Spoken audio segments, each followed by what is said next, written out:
저 개인적으로 조금씩 청년 시기를 지나 이제 갓 중년기에 접어들기 시작하면서 새삼 깨닫게 되는 것 중에 하나는 바로 인맥의 힘입니다.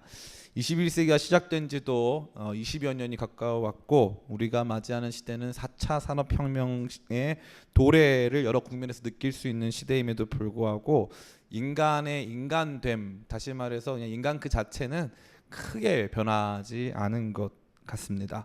그래서인지 팔은 안쪽으로 기운다, 가재는 개편이다 하는 옛 속담의 효용도 여전히 아직 건재한 것 같은 것을 많이 느낍니다.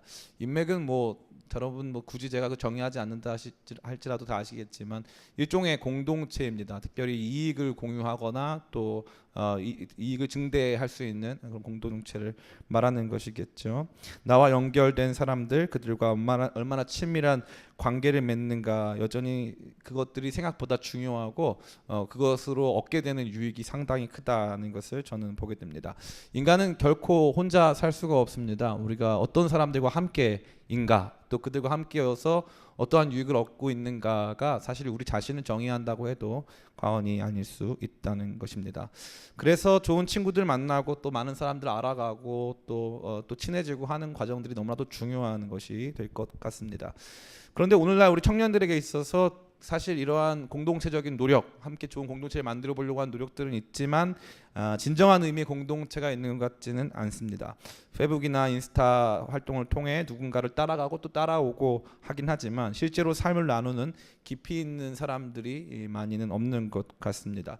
우리 청년들의 대부분의 주거 형태, 물론 이제 가족들과 함께 사시는 분도 많이 계시겠지만 형제 자매들과, 그럼에도 불구하고 완전히 파편화돼 가지고 원룸 또 고시원 또 이렇게 쉐어하우스 같은 데서 살면서 완전히 이제 고립된 모습을 보여주고 있는 것입니다. 우리는 지난 시간부터 청년 다니엘의 이야기를 시작했습니다. 다니엘의 시대는 하나님의 나라가 보이지 않는 시대라 말씀드렸습니다. 그는 그러한 시대에 누구도 주목하지 않는 작은 삶에서 나름대로의 큰 결단을 내립니다. 나는 바벨론에 속하지 않았다라는 결단이었습니다.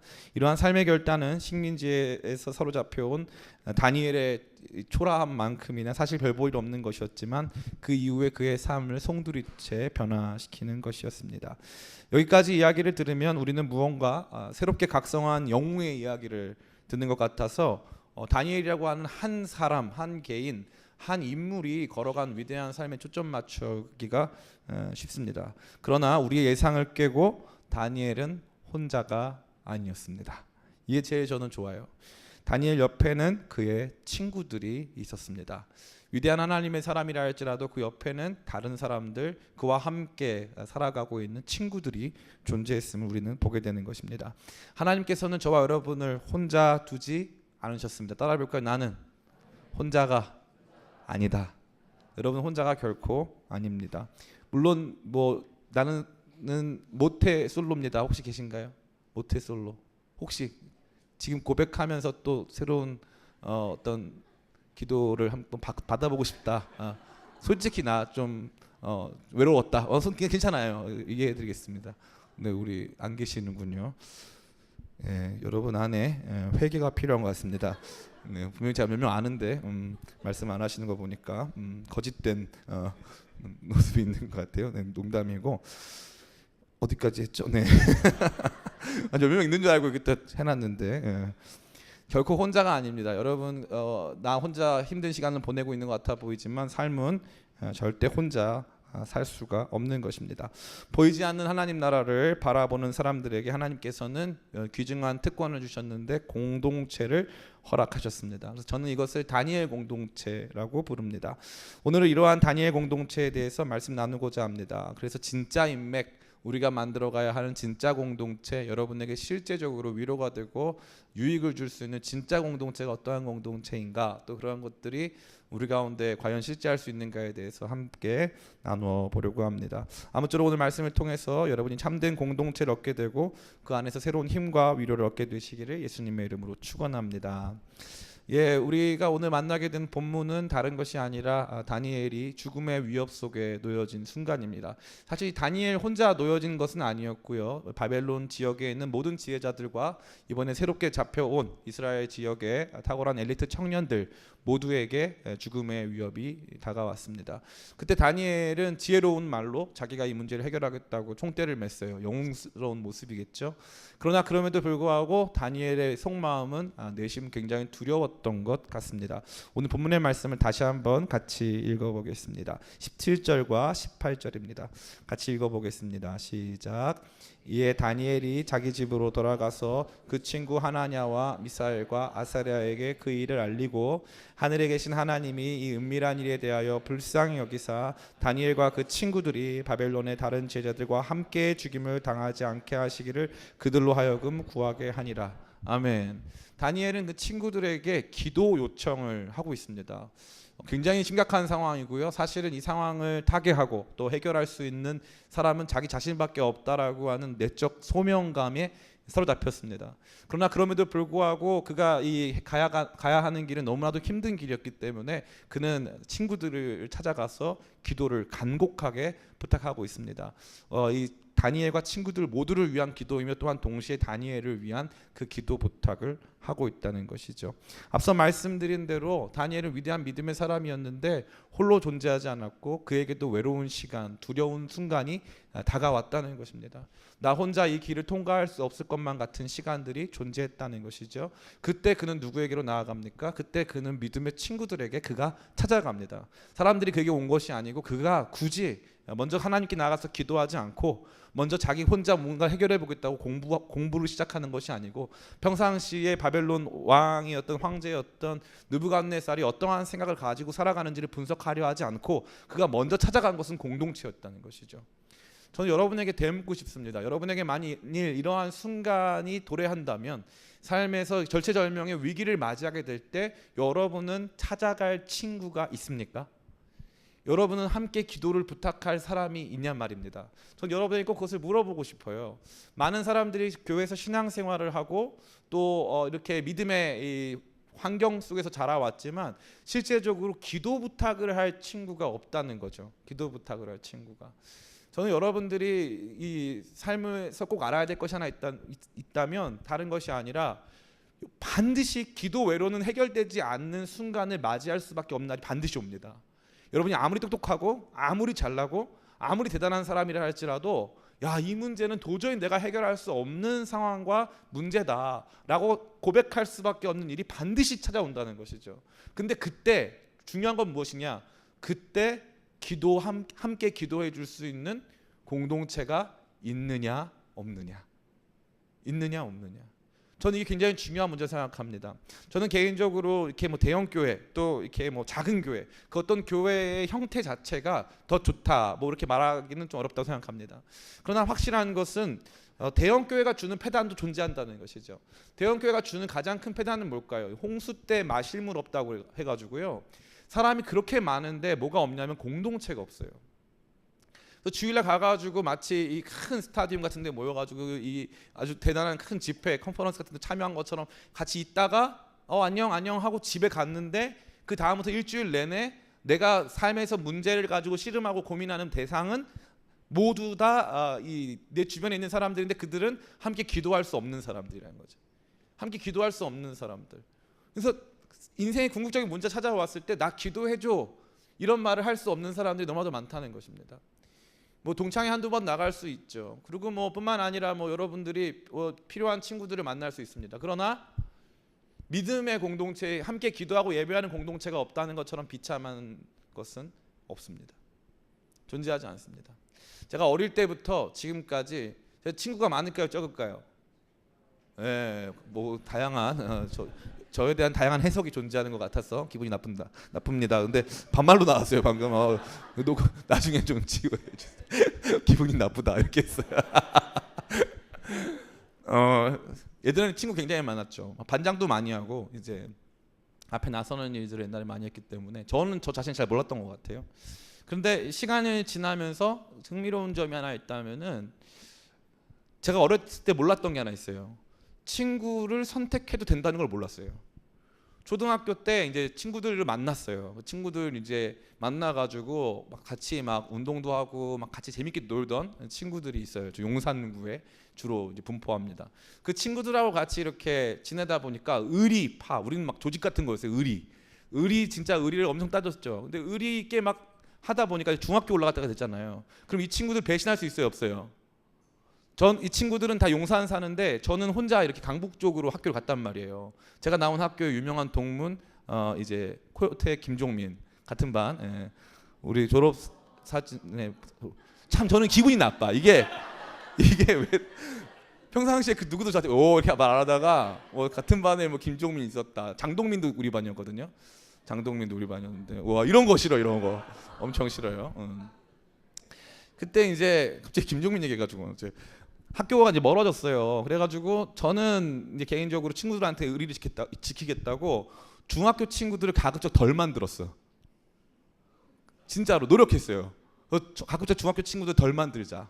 고등학교 가가지고는 또 초등학교랑 중학교 친구들이 있으니까 고등학교 친구를 덜 만들자. 그래서 갈수록 친구가 없어. 의리 지키겠다고. 그래서 왜 그런 생각했냐면은 제가 또 어렸을 때 굉장히 이상주의자였어요. 뭐 이제 어떤 생각을 했냐면은 친구는 내가 선택하는 게 아니고 나에게 주어지는 거고 그들이 좋든지 나쁘든지 나는 그들을 버리면 안 된다 생각했어요. 그게 제가 생각한 가장 큰 생각이었죠. 그래가지고 자꾸 저는 거기에 머물려고 했어요. 근데 아니더라고요. 친구는 선택할 수 있더라고요. 그래서 제가 여러분에게 감히 말씀드리는 것은 뭐 동창회도 나갈 수 있고 다 좋은데 여러분이 가장 친한 공동체가 믿음의 공동체가 아니라면 여러분 자신의 삶의 중심이 어디에 있는가에 대해 생각해 봐야 돼요. 목사님 그동안 편협한 생각 아닐까요? 다니엘도 그랬을까요? 다니엘 아마 안 그랬을 거예요. 이 바벨론 왕궁에 살아가면서 공부하면서 나름 이 바벨론 사람들과 인맥도 쌓고 친구들 만들고 했겠죠. 그러나 절체절명의 순간이 다가왔을 때 삶에 문제가 발생하고 고통이 찾아오고 어려운 문제에 봉착했을 때 나 기도해줘, 나를 위해서 기도해줘라고 말할 수 있는 친구가 중심이 아니었다면 아마 다니엘은 지금과 같은 영웅적인 모습이 결코 아니었을 것입니다. 여러분에게 좀 물어보고 싶어요. 나는 진짜 믿음의 공동체가 있습니다. 한번 손 들어볼까요? 나는 진짜 믿음의 공동체가 있습니다. 우리 한 분, 두 분, 뭐 세 분. 우리 많이 계시네요. 예. 저는 사실 없는 것 같습니다. 예. 사실 네, 없다. 뭐 한두 분 정도 계시는 것 같은데 저는 여러분 간곡히 말씀드립니다. 여러분 안에 이 귀한 믿음의 공동체, 기도의 공동체, 예배 공동체가 있게 되기를 간절히 축원합니다. 그리고 그 공동체가 여러분 삶의 중심이 될 수 있도록 여러분 삶의 관계적 우선순위의 재정립이 필요합니다. 이 말을 해놓고 우리 예스티 자매한테 너무 미안한데 너무 어려운 단어여가지고 미안해요. 예. 관계적 우선순위의 재정립이 필요한 거예요. 여러분 안에 그것이 재정립되지 않으면요 어떻게 되냐면은 남들이 나를 주관하는 대로 살 수밖에 없어요. 그저 다른 사람들한테 끌려다니면서 사는 거죠. 내 정신과 신앙, 나의 존재가 나를 지배하는 것이 아니라 다른 사람들의 가치관이 나를 지배해서 그대로 끌려가는 삶을 살아야 한다는 것입니다. 그래서 믿음의 친구가 너무나 중요한 것이에요. 저에게는 굉장히 제가 사랑하는 동생이 있어요. 사랑하는 이제 후배 같은 동생이 있는데 1살 차이 나는 감리교 목사님이에요. 감리교 목사인데 이제 집안도 잘 살고 이제 나름 열심히 살았어요. 근데 자꾸 이제 신대원 시험에 많이 떨어졌어요. 근데 이 친구가 이제 저랑 같이 이제 감리교회 잠깐 다녔었는데 이 친구는 계속 다녔고 저는 잠깐 다녔는데 이 친구가는 이제 시험에 계속 떨어지니까 너무 화가 난 거예요. 그래서 저한테 전화를 했어요. 형 나 시험 떨어졌어. 그래서 아유 그랬구나 그랬어요.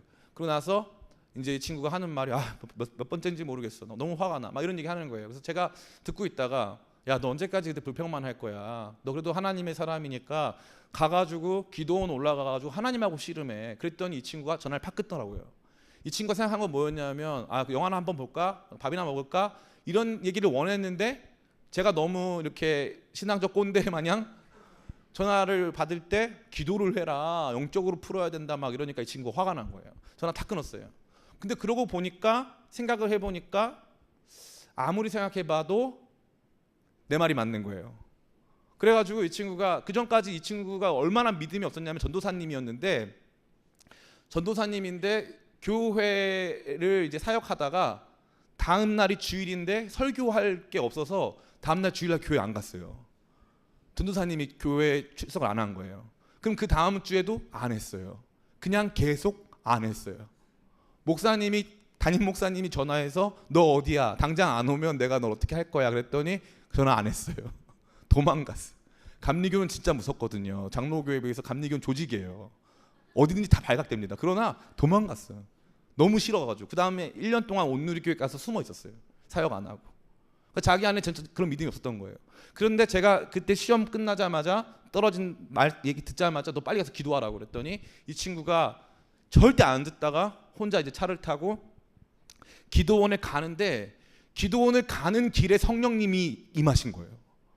그래서 갑자기 눈물을 막 흘리면서 하나님 내가 죄인입니다 막 해가지고 기도하기 시작한 거죠. 그 다음에 바로 붙었어요. 다음에 바로 붙고 그 다음에 너무 지금 신실하게 사역 잘하고 지금은 진짜 기독교 상담 석사도 받고 좀 있으면 박사 과정에 들어가는 아주 너무 대견한 너무 자랑스러운 동생이 됐죠. 제가 무슨 말씀 드리는 걸까요? 여러분이 삶에서 실패를 경험했을 때 가서 기도해달라고 나 어떻게 해야 되냐고 영적인 지도가 필요하다고 했는데 영적인 지도를 해줄 수 있는 사람이 아무도 없다면 그리고 그 사람이 나한테 영적 지도를 해준다 할지라도 내가 받아들일 수 있을 만큼 관계적 우선순위가 내게 없다면 그래서 내 삶의 중심이 다 예수님 안 믿는 사람들에게 가 있기 때문에 거기에서 모든 지혜를 구하고 모든 해석을 원하는 사람으로 살아가고 있다면요 여러분 죄송한 말인데 바벨론 제국에서 참다운 정체성 신앙적 정체성을 가지고 살아갈 수는 없습니다. 그래서 여러분 다시 한번 우리 자신의 공동체 나는 어디 공동체에 속해 있는가를 파악해야 될 필요가 있어요. 제가 청소년 사역을 할 때 늘 제일 중요한 게 뭐냐면 공동체예요. 공동체. 교회 옛날에 여러분 전도 많이 해보셨어요? 교회 가면은 이제 전도 무슨 뭐 행사들을 하잖아요. 그럼 저는 그때마다 불만이 되게 컸어요. 왜냐하면 친구를 데려와도 우리 교회가 너무 부끄러워.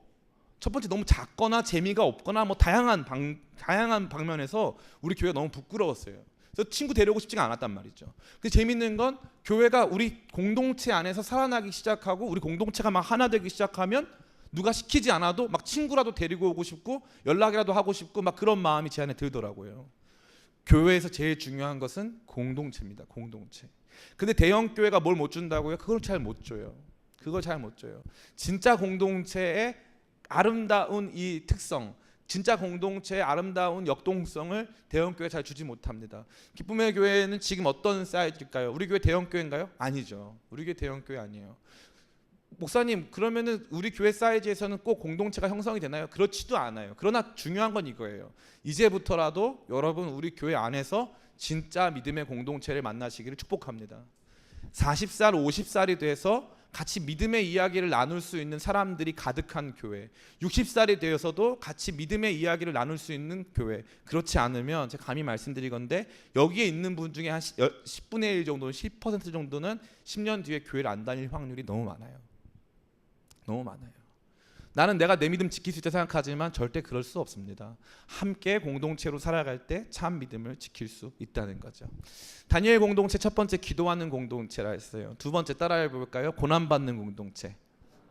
예, 다니엘 공동체의 두 번째 특성은 함께 고난받는 공동체입니다. 오늘 말씀 같이 한번 읽어봤으면 좋겠는데요. 오늘 말씀은 아니고 다니엘서 3장 24절부터 26절까지 말씀입니다. 3장 24절부터 26절 같이 한번 읽어보겠습니다. 3장 24절부터 26절 시작.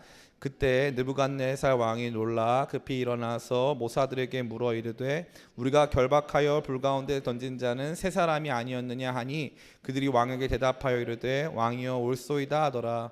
왕이 또 말하여 이르되 내가 보니 결박되지 아니한 네 사람이 불 가운데로 다니는데 느부갓네살 맹렬히 타는 풀무불 아기까지 가서 불러 이르되 지극히 높으신 하나님의 종 사드락 메삭 아벳느고야 나와서 이리로 오라 하매 사드락 메삭 아벳느고가 불 가운데서 나온지라. 27절까지 읽어볼까요? 시작. 총독과 지사와 행정관과 왕의 모사들이 모여 이 사람들을 본즉 불이 능히 그들의 몸을 해치지 못하였고 머리털도 그을리지 아니하였고 겉옷도 변하지 아니하였고 불탄 냄새도 없었더라. 아멘. 바벨론 왕 느부갓네살 왕은 자신이 꿈에 나타난 신상을 실제로 제작했습니다. 실물 크기로 실제 신상을 제작해서 그 신상에 엎드려 절하게 했어요. 당시의 엘리트들은 바벨론 왕 느부갓네살이 신이 아니란 것도 알고 있었고 그 신상에 절하는 것 자체가 굉장히 부조리하다는 사실도 알고 있었지만 제국의 이 권력적 압제 속에서 어쩔 수 없이 그냥 다 같이 그렇게 하자. 그게 우리 나라를 더 풍요롭게 할 것이다라고 하는 암묵적 합의를 가지고 이렇게 예배 행위를 했습니다. 그렇게 예배 행위를 하는 가운데서 다니엘과 친구들은 함께 그 예배 행위에 동참하지 않았어요. 그에 따른 불이익은 상당히 컸습니다. 그래서 그들을 맹렬히 타는 불무불에 던졌습니다. 던져서 그들이 그 공동체가 거기에서 함께 고난을 받은 것이죠. 고통에 함께 동참하게 된 것입니다. 여러분들은 고통에 함께 동참할 공동체가 있으신지 잘 모르겠어요.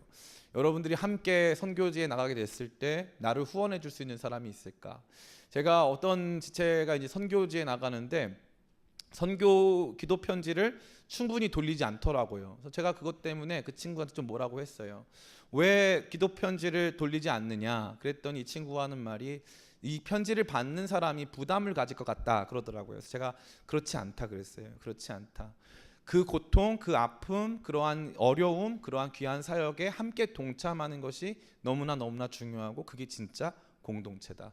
여러분 친구가요. 여러분과 함께 고통에 동참할 수 있는지 없는지가 가장 중요한 거예요.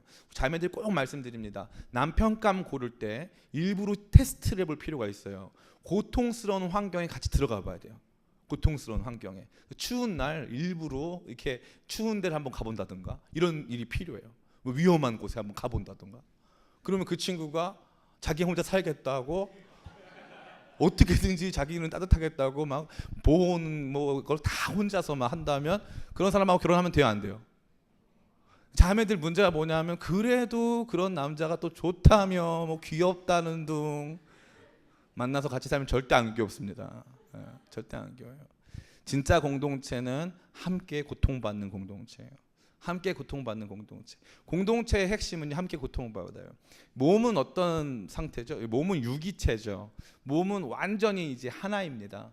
하나인 몸이어가지고 여기 새끼손가락이 다치면 새끼손가락만 아픈 게 아니에요. 온몸이 다 아프죠. 고통은 함께 느끼게 돼 있는 거죠. 그런데 어떤 사람이 아픈데 나는 그 사람 아픔을 모르겠다. 그럼 무슨 뜻이에요? 한 몸이 아니란 뜻이에요. 한 몸이 아니란 뜻이에요. 우리 교회도 마찬가지예요. 우리 교회 안에 누군가가 아픈데 우리 성도들 가운데 누군가가 아픈데 나는 잘 모르겠다. 그런 건 상관없다 한다는 것은 우리 교회가 온전한 공동체가 아니라는 뜻입니다.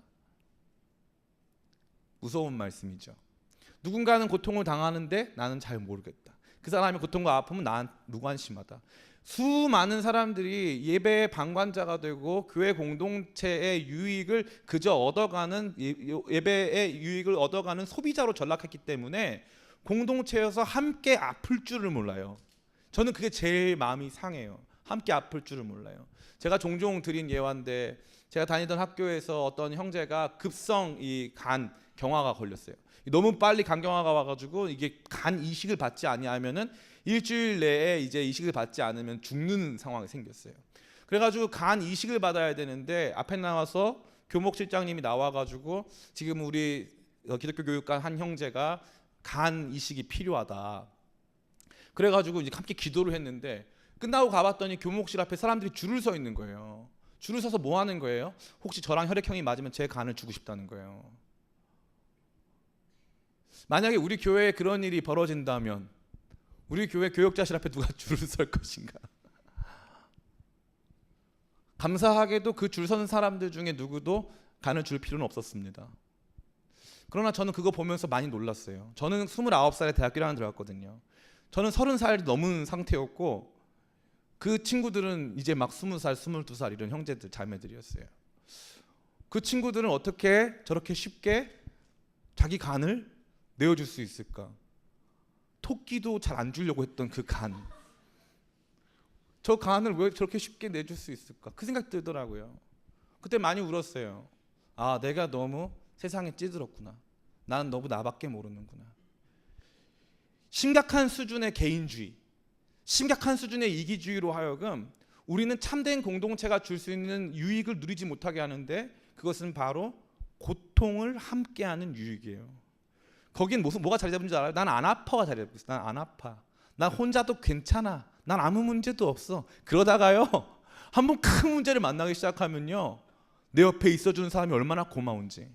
그러니까 저는 이걸 많이 깨달아요. 이 사람이 진짜 어린 사람이냐 아닌 사람이냐를 판단할 때, 어리면 어릴수록 내 삶에 아무 문제도 없다고 생각해요. 원숙하면 원숙해질수록 나는 결코 혼자 살 수가 없고, 내 능력은 그렇게 크지 않아서 나는 사람들과 함께 살지 않으면 아무것도 할 수 없다는 것을 발견하죠. 사람들이 함께 해주는 것이 너무 고맙고 감사해요. 근데 어린 사람들은 그걸 모르더라고요. 난 아무 문제 없을 거라고 생각해요. 착각입니다. 삶에서는 결코 누구도 혼자 있을 수 없어요. 근데 진짜 진정한 공동체는 불 속에 함께 들어가 주는 공동체. 저는 이 다니엘과 메삭과 아벤누가 보면서 너무 멋있어요. 같이 불에 들어가는 거예요. 그래서 좋았을 것 같아요. 안 외로울 것 같아서. 고통당할 때 제일 힘든 게 뭔 줄 알아요? 외로움이거든요. 외로움. 거기 들어가는 사람이 나밖에 없구나 하는 그 외로움이거든요. 그런데 함께 그 고통과 아픔 속에 들어가 줬을 때, 그때 받는 그 유익, 그때 받는 위로가 말로 할 수 없이 큰 것입니다. 이 고난받는 공동체의 중대한 특징이 있어요. 그게 뭔 줄 아세요? 따라해 볼까요? 주님도 함께 하신다. 다시 아까 우리 읽었던 말씀 같이 읽었으면 좋겠습니다. 우리 3장 24절, 25절 같이 한번 읽어보겠습니다. 시작. 그때 느부갓네살 왕이 놀라 급히 일어나서 모사들에게 물어 이르되, 우리가 결박하여 불 가운데 던진 자는 세 사람이 아니었느냐 하니, 그들이 왕에게 대답하여 이르되, 왕이여 올소이다 하더라. 왕이여 또 말하여 이르되, 내가 보니 결박되지 아니한 네 사람이 불 가운데로 다니는데 상하지도 아니하였고 그 넷째 모양은 신들의 아들과도 같도다. 아멘. 왜 이런 장면을 보여줬을까요? 그냥 하나님께서 불 가운데 들어갔는데도 고쳐주셨다, 뭐 문제 해결해 주셨다 하면 될 거 아니에요. 근데 왜 마지막 네 번째 사람은 신들의 아들과도 같은 모습이 왜 거기 들어가 있을까요? 불과 같은 고통 속에 내가 너와 함께 하겠다는 뜻이에요. 너희를 절대 버려두지 않겠다. 나는 너의 영원한 친구야. 나는 너의 영원한 기쁨이야. 내가 너와 함께 하겠다는 거예요. 저는 그 노래 너무 좋아요. 너무 좋아요. 살면서 제일 힘든 날 어떤 날이냐면요, 너무 상황이 힘든데 나 완전 혼자구나 하는 외로움이거든요. 근데 하나님은요, 고통당할 때 함께 해주시는 분이세요. 우리 주님이 우리의 고통에 동참하신다는 가장 위대한 증거가 뭔 줄 알아요? 십자가입니다. 고통당하실 필요 없으신 그 주님이 이 땅 가운데 내려오사 우리와 같이 흙먼지 마시시고, 우리와 같이 노동하시고, 우리와 같이 피곤하고 기진하고 배고프고 험난한 삶의 여정을 지나서 우리가 져야 할 십자가를 대신 지셨어요. 그것이 주님께서 우리 가운데 보여주시는 동참이에요. 내가 너와 함께한다. 너의 고통 가운데 함께한다. 주님의 성육신, 인카네이션, 육신이 되셔서 이 땅 가운데 오신 성육신은 내가 너와 함께한다는 거예요. 내가 너와 함께한다라고 하는 이 위대한 진리가 저와 여러분 가운데 있으며, 주님의 몸된 교회 공동체는 함께 고통받고 함께 울고 함께 어려운 시간을 같이 지나가는 공동체인 줄을 믿습니다. 저는 우리 기쁨의 교회 청년 공동체가요, 함께 고통받는 공동체 되게 간절히 소원합니다. 여러분 혼자 아무 문제 없다고 행복해하지 마셨으면 좋겠어요. 제가 아주 친한 이 후배가 있는데 제가 이 얘기 종종 드립니다. 그 형제가 저한테 그러더라고요. 이 형제 공부도 잘하고 얼굴도 잘생기고 신앙도 너무 좋아요. 근데 이 형제가 저한테 그래요. 형님, 예수님이 왜 빨리 오셔야 돼요? 저한테 그러더라고요. 예수님 왜 빨리 오셔야 돼요? 이 친구 집은 강남이에요. 강남에서 제일 유명한 이 재건축 단지 아파트에 살고 너무 행복한 삶을 살고 있어요. 큰 대기업 다니면서 아주 잘 살아요. 키도, 저희 집사람이 뭐라 그랬냐면 얄밉다고 했어요. 얄밉다. 그 정도로 멋있어요. 근데 이 친구가 물어보는 거예요. 예수님이 왜 빨리 오셔야 되냐고. 제가 그랬어요. 너한테 예수님은 빨리 오실 필요 없지만 지금도 저 북한에서는, 저 중국에서는 그 주님의 오심을 사모하면서 고통과 압제 속에 놓여있는 수많은 사람들이 있다. 지금 베네수엘라에서, 또 시리아에서, 또 예멘에서 수많은 나라들 속에서 다양한 종류의 갈등과 긴장, 고통과 아픔이 온 세계를 지배하고 있어요. 근데 우리는 알지 못하죠. 왜요? 우리는 공동체가 아니거든요. 나밖에 모르거든요. 내가 전부거든요. 그래서 주님이 무엇을 주셨어요? 저와 여러분을 주셨어요. 눈에 보이는 사람들, 함께 대화할 수 있는 사람들. 밥은 같이 먹어도 내가 너한테 돈은 못 준다. 밥은 같이 먹어도 내가 너의 아픔과 슬픔을 공감할 수는 없다. 참 이기적인 공동체죠. 그러한 종류의 교회가 또 하나 생긴다 한들 무슨 능력이 있을까요? 아무 능력도 없습니다. 사랑한다는 건 서로가 서로에게 우리 자신을 내어준다는 거예요. 누군가의 아픔의 눈물을 대신 닦아준다는 거죠. 누군가의 고통에 동참한다는 거죠. 그 사람이 너무 아프기에 누가 저한테 와가지고 목사님 저 사람을 위해서 기도해 주셨으면 좋겠어요. 지금 저 상황을 위해서 기도했으면 좋겠어요. 제가 너무 힘들어요. 제가 너무 아파요. 제가 그때 기분이 얼마나 좋은지 모르겠어요. 함께 고통 속에 들어갈 수 있는 공동체. 저는 우리 기쁨의 교회가 그런 공동체 되게 간절히 축원합니다. 아멘. 우리 마지막이에요. 마지막은 따라해 볼까요? 함께 영광 받는 공동체. 2장 48절부터 49절 말씀입니다. 같이 한번 읽어볼까요? 2장 48절부터 49절 같이 읽습니다. 시작. 왕이 이에 다니엘을 높여 귀한 선물을 많이 주며 그를 세워 바벨론 온 지방을 다스리게 하며 또 바벨론 모든 지혜자의 어른을 삼으며 왕이 또 다니엘의 요구대로 사드락과 메삭과 아벳느고를 세워 바벨론 지방의 일을 다스리게 하였고 다니엘은 왕궁에 있었더라. 아멘. 다니엘이 자기가 받은 지혜로 왕의 꿈을 해석했고 그 꿈에 따라서 위대한 이야기를 이 왕에게 들려줬습니다. 능력 있는 사람으로 인정받은 사람은 다니엘이었어요. 근데 다니엘이 인정받자마자 누구를 추천했냐 하면 자기 친구들을 추천했어요. 자기 친구들 너무 탁월한 사람들이라고 얘기해 줬어요. 어떤 사람들은 생각할 수 있겠어요. 목사님 이거는 뭐 집단 이기주의 아닐까요? 이거는 어떻게 보면은 이 꼼수로 낙하산 인사, 코드 인사, 내가 좋아하는 사람들, 나랑 속한 사람들, 우리가 남이가 해가지고 어떤 이 지역, 혈연 이런 거를 통해서 어떤 사회 기득권을 확보하려고 하는 어떤 집단 이기주의 아니겠습니까? 그럴 수 있죠.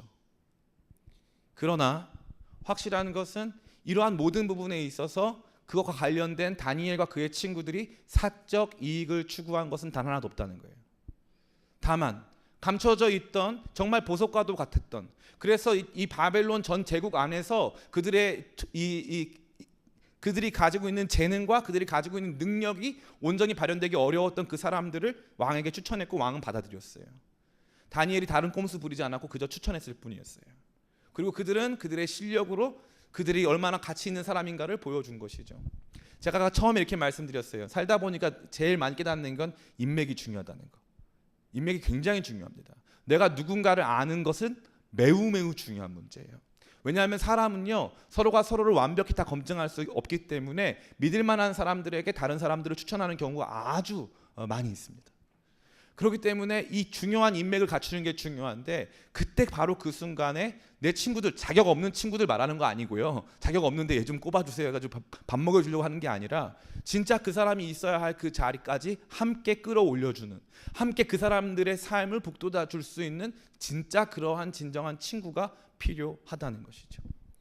수많은 사람들이 생각해요. 나는 나만의 이 뭐라고 해야 될까요? 내 능력으로 이 자리에 올라왔어. 나는 마이웨이를 걸었어. 나는 내 길을 걸어서 누구의 도움도 받지 않았어. 그런 사람은 단 한 사람도 없습니다. 단 한 사람도. 아무런 도움 받지 않고 여기까지 온 사람은 단 한 사람도 없다는 거죠.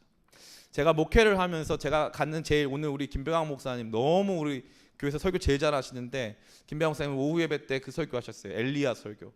제가 갖고 있던 마음이 바로 엘리야 마음이었어요. 나는 다른 사람보다, 다른 모든 일반적인 이 사역자들보다 제가 열심히 특심해가지고 하나님을 더 사랑했고, 더 열심히, 더 진지하게 주님을 따라오고 섬겼고, 더 깨끗하게 목회했습니다 라고 하는 그러한 종류의 공명심이, 그러한 종류의 자기 프라이드가 제 안에 가득했어요. 진짜 가득했어요. 그래가지고 다른 사람들을 좀 지워주셨으면 좋겠어요. 무시했어요.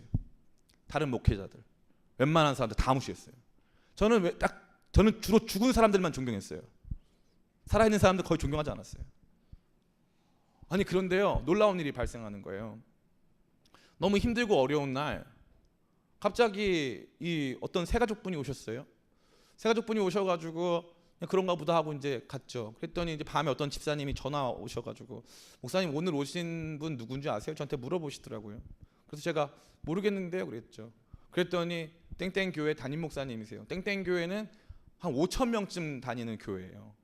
5천 명쯤 다니는 교회 담임 목사님이 저희 교회 대예배 시간에 이렇게 분장 같지도 않은 이렇게 분장을 하고 우리 교회에 찾아오신 거예요.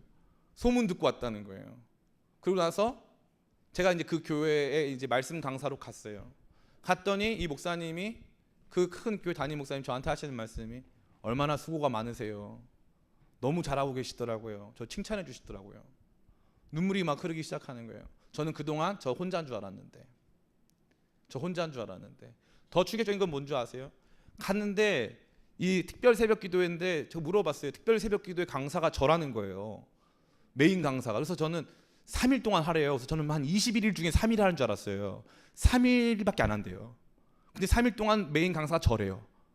온 교회가 하는 특별 새벽 기도회인데 메인 강사가 저래요. 가가지고 했는데요. 끝나고 나면 다 같이 온 성도들하고 기도할 때 첫 번째 기도 제목이 이요한 목사님과 기쁨의 교회를 위해서 기도하자는 거예요. 저는 평생 혼자인 줄 알았거든요. 혼자인 줄 알았어요. 그러고 나가지고 이제 시간이 한참 지났죠. 한참 지났는데 수요 예배 드리려고 준비하고 있는데 전도사님들 오셔서 목사님 손님 오셨어요 그러더라고요. 손님 가봤더니 또 땡땡교회 다른 땡땡교회 담임 목사님이 오셨어요. 그러더니 하시는 말씀이 내가 여기 들어오려고 10번을 왔다는 거예요. 10번을 왔는데 수요일 아닌 날 왔더니 다 문이 잠겨 있어가지고 못 왔다는 거예요. 왔더니 사모님이 그 교회 담임 목사님 사모님이 너무 좋아 드디어 들어왔다 막 이러면서 해가지고 우리 교회 수요 미식회에 막 스팸 정식 먹고 막 와 진짜 맛있다 우리가 스팸을 몇 년 만에 먹어보는 거냐 막 이런 얘기하면서 막 먹고 나서 우리 교역자들 다 뷔페 들어갔어요. 한 사람당 5만 원. 박수 한번 칩시다. 이거 진짜 죄송해요. 괜히 재밌게 쓰려고 한 건데 한 사람당 5만 원짜리 밥은 전 처음 먹어봤어요. 그때 우리 전도사님들하고 다 같이 부부동반 다 초청해가지고 가주셨더라고요. 저희랑 교단이 달라요. 다른 교단 목사님이세요. 그 목사님 처음부터 그렇게 하셨어요. 처음부터 쉐이커스 캠프를 개최했는데 말씀 강사로 오셨는데 이 목사님이 나름 아주 큰 교회의 행정수석 재정 담당이었거든요. 딱 보자마자 적자네. 아니 애들은 이만큼인데 스태프들이 저 정도면 이 적자 날 수밖에 없는 구조라는 거예요. 그래가지고 이 목사님이 저한테 하신 말이 뭐냐면은 나 사례비 안 받고 갈 테니까 2월 며칠 날 나 이요한 전도사가 거기 꼭 자기 교회에 왔으면 좋겠대요. 얼굴 보자마자 2월 며칠 날 갔더니 얼굴 보자는 말이 적자가 얼마네요. 그래서 200만 원 왔다고 하니까 200만 원을 바로 보내주시더라고요. 해결하라고. 그러고 나서 이 목사님이 저한테 하는 말씀이 이거였어요. 저 그전 전도사였는데 전도사님 너무 귀해요. 눈물이 막 나더라고요. 너무 귀해요. 지금 그 사역 너무 기름 부으심이 넘치고 너무 귀해요. 우리 교단에 어떤 목사님도 그렇게 말해준 적 없어요. 근데 그때 이분이 말씀 강사로 왔는데 와보니까 너무 귀한 거예요. 저는 평생 혼자인 줄 알았어요. 나 혼자 정말 오늘은 설교 지울 게 많네. 저 혼자 개고생한다고 생각했어요. 아무도 알아주지 않는. 그런데 그분들이요 어디 가면요 그렇게 저희 교회와 우리 쉐이커스와 저에 대해서 막 자랑을 해요. 제가 전혀 알 수 없는 교회에서 막 전화가 와요. 그래서 어떤 목사님이 이번에 이제 우리 교회 부흥회 강사로 오시는 목사님이 저를 추천해가지고 그 교회 담임 목사님이랑 따로 만나서 그 교회 70주년 기념 세미나 때 어떻게 할 것인지 그 교회의 미래가 어떻게 돼야 되는 것인지 저랑 막 상의하더라고요. 저는요 너무 송구한 마음이 컸어요. 나는 평생 나 혼자인 줄 알았거든요. 근데 하나님이 저한테 그러시더라고요. 외롭고 험한 길 가는 저에게 제 삶에 찾아와서 함께 영광을 누리자고 함께 그 사역을 내가 축복한다고 함께 지나온 모든 시간들에 대해서 내가 보상해주고 싶다고 말해주는 형님들, 선배님들, 동역자들, 후배들 그렇게 많더라고요. 저도 자랑하고 싶은 거 있어요. 우리 이제 부교역자들, 제가 이렇게 착해 보여 안 착해 보여요? 감사합니다. 네. 착해 보여도 셀 때는 되게 세거든요. 그리고 고집도 굉장히 세요. 셀 때는 진짜 장난 아니에요. 그렇기 때문에 우리 부교역자들이 힘들어요, 사실은. 근데 우리 부교역자들은 너무 감사한 게 진짜 어려운 순간에 늘 함께. 고통당하는 순간에도 늘 함께. 저는 그게 너무 감사해요. 너무 감사해요. 하나님께서 이제 오늘 말씀 다 마쳤어요. 하나님께서 이 믿음의 길을 걸어가는 저와 여러분에게 공동체라는 선물을 주셨습니다. 다니엘이 아무리 탁월하고 위대해도요, 공동체 없이는 안 돼요. 혼자 기도해서 받을 수 있는 지혜고 혼자 기도해서 볼 수 있는 비전인데, 하나님은 다니엘에게 공동체를 주셨어요. 공동체가 여러분 가운데 있기를 간절히 축원합니다. 그 공동체는 함께 기도할 수 있는 공동체예요. 나를 위해서 기도하고 또 그들 자신을 위해서라도 함께 기도하고 예배해서 함께 믿음 지킬 수 있는 공동체. 바벨론이라고 하는 하나님의 나라가 보이지 않는 현장에서 함께 기도하면 눈에 보이지 않는 하나님의 나라가 이 땅 가운데 있음을 같이 고백할 수 있는 귀한 공동체가 저와 여러분의 삶에 넘치게 간절히 축복합니다. 그리고 그 공동체는 선택할 수 있고 우선순위로 정할 수 있어요. 다른 어떠한 공동체보다 저는 여러분에게 다니엘 공동체와도 같은 믿음의 공동체가 최우선 공동체가 되기를 축복합니다. 그 공동체는 함께 기도할 뿐만 아니라 함께 고난받는 공동체입니다. 아멘. 함께 고난받기에 서로의 눈물을 알고 이해하고 그 눈물의 자리에 함께 동참하고 저 사람들의 아픔 속에 함께 동참할 수 있는 그러한 공동체 함께 세우기를 원합니다. 우리 기쁨의 교회가 추구하는 거룩한 다니엘 공동체의 비전 속에는 함께 영광받는 공동체가 있는 줄 믿습니다. 나 혼자 영광받고 잘 되는 것이 아니라 다른 사람들과 함께 그 자리에 올라가고 충분히 영광받을 만한 자격이 있는 내 친구들 마음으로 붙잡아줘서 그 자리까지 이끌어주는, 저는 그러한 일들을 여러분 봤으면 좋겠어요. 제가 김도연이라고 하는 한 형제가 있는데, 이 김도연이라고 하는 한 형제는 태어날 때부터 손이 기형이에요. 손발이 기형인데, 이 형제가 이렇게 할 때 중학교 때 이제 왕따도 많이 당하고 이제 그랬죠. 근데 이제 이 김선일이라고 하는 한 형제가 또 있었어요. 근데 김선일이라고 하는 형제는 아빠가 이제 육군 장교, 높은 고위직 장교고 너무 잘생기고 체력이 너무 좋고 공부를 너무 잘해요. 근데 이 김선일이라고 하는 형제가 이 친구를 만났어요. 이 친구를 만나가지고 고등학교 3년 동안 이 친구를 업어서 등교시켜줬어요. 업어서 등교시켜줘가지고 고등학교 3년을 졸업시켜줬어요. 그래가지고 이 친구가 손이 이렇게 기형인데 이 친구가 취직을 했어요. 그리고 이 친구가 신앙생활을 시작했어요. 그래서 이 친구를 그 취직하는 일이 힘들 때마다 같이 도와주고 함께 해가지고 그 교회에서 한동안 청년들 중에 11절 누가 제일 많이 했냐면 이 김도연이라는 형제가 제일 많이 했어요. 힘들고 어려운 상황 속에서도 자기를 이끌어주고 있는 한 믿음의 공동체를 만났기 때문에, 여러분이 어떤 공동체를 만나느냐가 여러분의 인생을 바꿉니다. 저는 여러분들이 진짜 참 공동체를 만났으면 좋겠어요. 큰 교회 간다고 있는 거 아니에요. 그렇다고 여기 있는 것도 아니에요.